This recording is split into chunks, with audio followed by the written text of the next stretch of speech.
At this time, our first speaker is for the Run Showcase, and that is Mr. Bill Higley.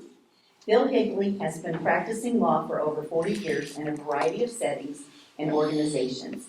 He concentrates on estate planning, trust, corporate, and commercial law.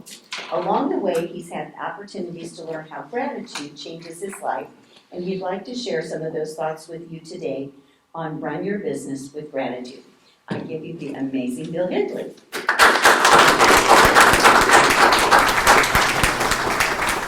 First of all, I'm grateful for all the technology. Let me tell you that. We're going to see if we can adapt to it and use it here.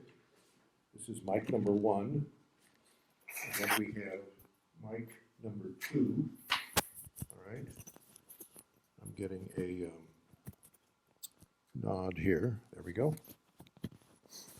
All right. Sound check. We okay? You're good. Go ahead and stand on the carpet there. Oh, well, that's right. Stand on the carpet. Okay. Okay. Very good. So I'm going to talk about gratitude. And it's a nice segue from what we were talking about at the very beginning in our separate exercises, because all of us talked about an evolution, a change over time in how we defined the success of our business and what success means. And so all of those and like that, one of the things I'm going to talk about here is I've experienced an evolution as well in my understanding of gratitude. So gratitude's a big word. Let me see if we can get this run here. There we go. And it says run your business. And we divide our presentations into run and grow and live.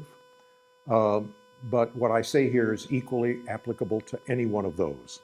To run your business on gratitude, grow your business on gratitude, live your life on gratitude. It works in any of those. It's a huge word. Just taking the word to begin with, it's an enormous word, has an enormous wide variety of applications, and as I'm going to point out, they have in my life changed over time. So on one level, this might be obvious. Well, yes, we send thank you notes. We do all kinds of thank yous for people. Richard Terry did a fabulous presentation here where he talked about all the ways he thanks his customers, and it's on and on and on. And it's thank yous not only in terms of gifts and notes, but thank yous in terms of presence. He's there. He's on the job site. He is there every day that their installation is going on, and it continues on for up to 2 years after the installation. And so, yes, thank yous. Sometimes we say, thank God for that, okay, as if we are grateful for some fortuitous event or some fortunate event in our life. Sometimes we're grateful. We use the term gratitude for something that did not happen. Whew, missed a bullet. Man, thank goodness for that. And some also look at, and those are, here we go. Here. Those are situations with reference to a past event. So it can be a kind or pleasant response to what has already happened. Some also look at gratitude as forward-looking. In other words, it's an affirmation or a wish thinly disguised. So this is kind of what I call the Deepak Chopra version, that in the quantum field, all possibilities are there, and we bring those out of the quantum field by being grateful for them, even though we don't have any evidence of them right now at all. And so by being grateful for them, we tend to bring them about. So that's another use of the term. But if you think about it, gratitude for future events is another word for focus. And focus is an absolute precondition for anything we want to bring about, for anything we want to create. So being aware and being grateful, that's a form of awareness which is itself inherently creative, because awareness is creative. And so awareness of details, sketching a picture, sketching, the exercise where you see a screen in front of you and you put your dream on the screen and you watch the movie of your dream on that screen. That we use the term gratitude for that as well. But it's a creative process. So, of course, we're grateful for our relationships with customers. We're grateful for all the things that they do for our business. We say thank you. We're grateful for our employees. What were we talking about earlier? Being valued and appreciated. So it ties hand in hand with that. You tell people that you're grateful for them, they feel good. It works for yourself too, by the way. You can tell yourself that. You can appreciate yourself. You can be grateful for yourself. And so it's as if your muse or your spirit or your alter ego or whatever you want to call it is voicing that appreciation for you, and it works. So I want to suggest, however, a little bit different way of thinking about this in terms of it's a state of mind, a viewpoint. We talk about, yes, I'm grateful for what's happening right now, grateful to be alive, I'm grateful for my next breath, because that's all the forward I can think is my next breath. So I'm grateful for that. I'm grateful for the circumstances of my life. And so let's think about what we're doing when we express gratitude. We can't express it without focusing on the present instant. So it's focus on the present instant.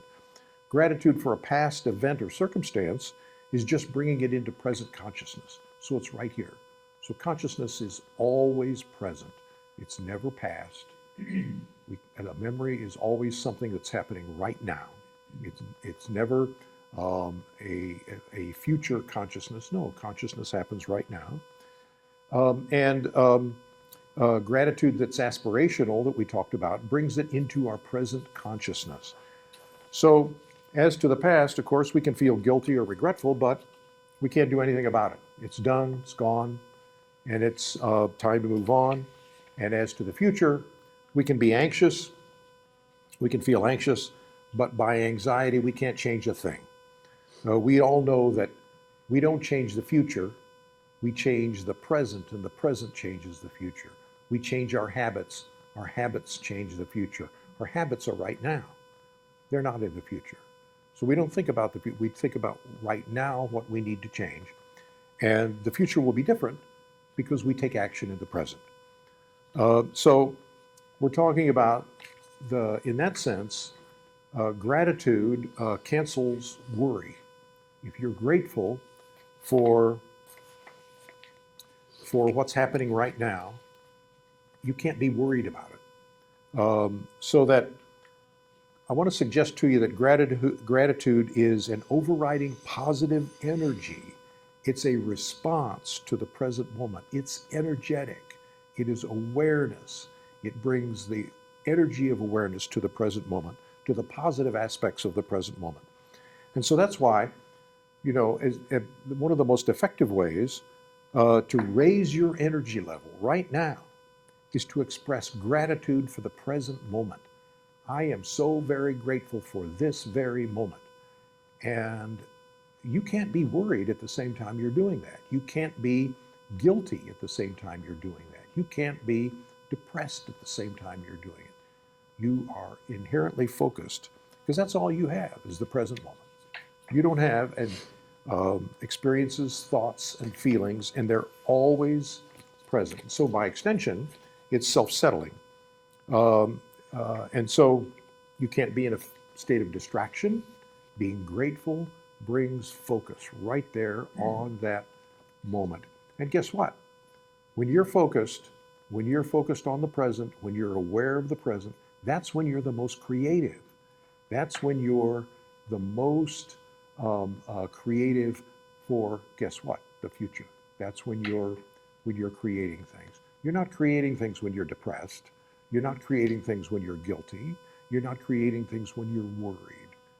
So gratitude moves away from all those.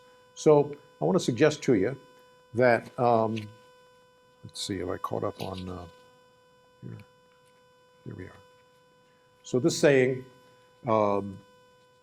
is very true, that no amount of guilt will ever change the past, and no amount of worry will ever change the future, but any amount of gratitude will change the present, because it focuses your awareness and focuses your attention right now, which is your most important moment of your life, right now, not the future, not the past. So maybe there's questions. Yes, Les. So first of all, comments is just really wonderful. I've been thinking about this a lot. And in fact, how many of you are familiar with a book called The Happiness Advantage, written by Sean Aker? Fabulous book. And he has a series of exercises that he recommends that you do every day. One of them is to write down 3 things that you're grateful for. And I decided I wanted to do that, but I was really having a difficult time staying in pace with that daily routine. And so I'm part of the book club, and I just mentioned this book club has people all around the world. I said, I need an accountability partner. And this woman from India says, I'll do it. And so for the past 2 months, we've been going back and forth, sharing our gratitudes with one another, 3 gratitudes a day. And I'm staying on track. I think I've missed 1 or 2 days at a kind of time. And she tells me what she's grateful for. And it's really quite a heartwarming experience. So I just want to encourage people to try and create a habit for that. To the point you were making, Bill, the habit is so important. And it reminds me of a quote that I saw recently by a guy by the name of F.M. Alexander, the 19th century author and actor. It says, people do not decide their futures. They decide their habits, and their habits decide their futures. That's right, and that's why gratitude for the present moment is a connection. It's connection with it. It's in a way, it's an affirmation. It's an acceptance of it. You're not rejecting it if you're grateful for it at all. And so you're accepting what is going on right now. So even if it's apparently an adverse thing, an adverse event, or a frustration, the deal didn't come through. You got a rejection letter. A friendly nasty gram from the IRS shows up, okay? Something like that, all right? So a posture might be difficult to imagine. You can be grateful for that, but gratitude for that brings you to a point of saying, there must be something here good for me. There must be a point here for me. There must be something to learn from. There must be something that I can take from this to benefit in the future. And so, hence, the gratitude. You'll never come to that posture if you're angry, if you lose your temper, if you reject it, if you fight it. And so that's why the posture of gratitude is inherently accepting. Yes, Cynthia. Well, I just wanted to add a comment. A few years ago, I was looking for a way to incorporate more of my spiritual beliefs with my business. And I have a friend who's always texting me, and he always will text grateful. That's his text. And so I decided to change my email signature to grateful, Cynthia, and then my business information below that. And I've had that for the last several years, and every time I send an email, it just feels good. It kind of affirms. And then when I turned 70 a few years ago, I was anxious about this last chapter of my life. So I created an affirmation that I have on Post-its in each room of my home. And the Post-it says, "Thank you for my exciting, joyful future." Mm-hmm.